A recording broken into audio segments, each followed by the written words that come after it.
What's up, everybody? I'm Michael Allen, and this is the Movie Minute. This episode of the Movie Minute, we're talking about Netflix's original Maestro, about Leonard Bernstein.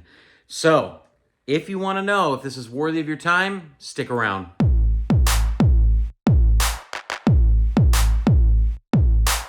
All right, so let's talk about this new Netflix film, Maestro. I mean, what I will open with is that Bradley Cooper is, absolutely firing on all cylinders nowadays, right? I mean, he did A Star is Born, and we kind of saw, man, this guy really has a lot of range. The guy literally produced it, he wrote it, he directed it, and he acted in it. That is extremely difficult to do. When you're thinking about a film and the amount of things that are going into a film and just the level of detail that you have to be involved in each one of those roles, from writing to producing to directing to starring, that is very, very hard to do individually in itself. So the fact that somebody writes and directs a movie or does multiple things, multiple roles in a film is very, very difficult. So for the fact that he did all of those things blew me away completely. And so the film is a biopic about Leonard Bernstein, who was a very famous, some would say the most famous American composer. He did a lot of film. He composed a ton of music. On the Waterfront is a famous one from Bernstein. He's done a lot of stuff. And so it's really about this man who is kind of living out his life in crisis. And the film is essentially about Bernstein's life and his relationships with the people around him. It's not necessarily about his work, which we'll get into a little bit later, but it really is about him and his personal relationships and maybe the psyche that he was in as he traversed this massively successful career. And so, let's just jump in and talk about what I liked. Obviously, Bradley Cooper. I liked him. He really gave us a really good performance. The writing was pretty solid.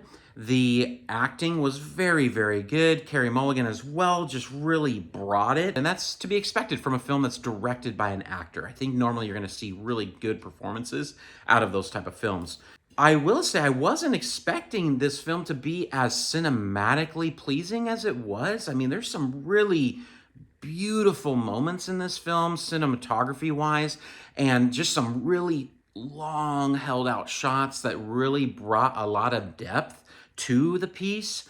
Obviously, the music is incredible in this film. I think that was my one thing of watching this. I watched it at home, streaming on Netflix, and I think that this movie deserved a theater run, a larger theater run, simply because you could tell that the sound had been obviously impeccably designed. I really loved the style that Bradley Cooper chose to do this in. There's kind of mixes between color and black and white, and I really loved that style. I love the lens choices as well. There's some unique choices for lenses, I think, that really added to this film that I enjoyed from like a cinematic experience level. So let's talk about what I didn't like.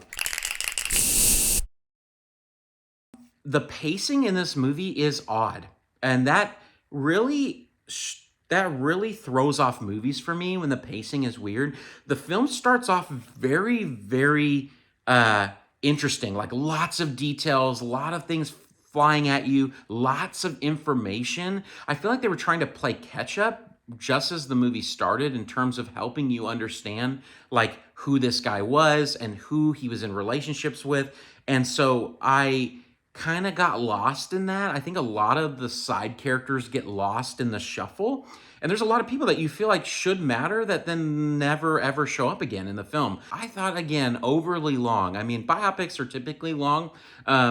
And I still thought that this just was a little bit too long. And I think they focused on some specific spaces in Bernstein's life that just didn't make sense to me. I think they could have leaned harder into specific areas. Like there's a big climactic argument moment in this film, and you kind of feel a little bit like something's missing there. Like you should know a little bit more. Like the words that they're saying, you're like, man, I feel like I should know more about that and why that is. And they didn't really go into those things as much as I wanted them to. From a rating standpoint, entertainment-wise, this film wasn't that entertaining for me. It was well made, but not entertaining. I'd probably give it like a 6 out of 10 for me from entertainment standpoint, like how much I enjoyed watching the film. I think from a critics rating, I mean, this film is amazingly well done. I mean, it's a solid 8 for me, 8 out of 10 in critics rating. Huge shout out to Bradley Cooper for just his impeccable work ethic on this film. And so solid 8 out of 10. So making it averaged out a 7 out of 10 for me for Maestro.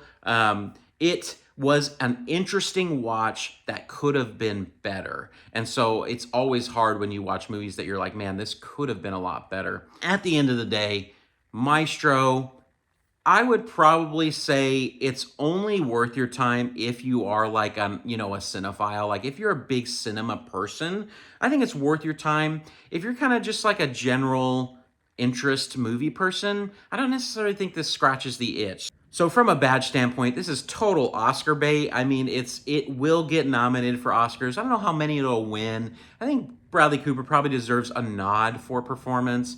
Carey Mulligan as well. And so we'll see how it all pans out. I know the short list all just came out for the Oscars, and so, but I could see it winning a few awards. All right. If you like this video, hit that like button, subscribe, join this community with me, and until next time, peace out, everybody.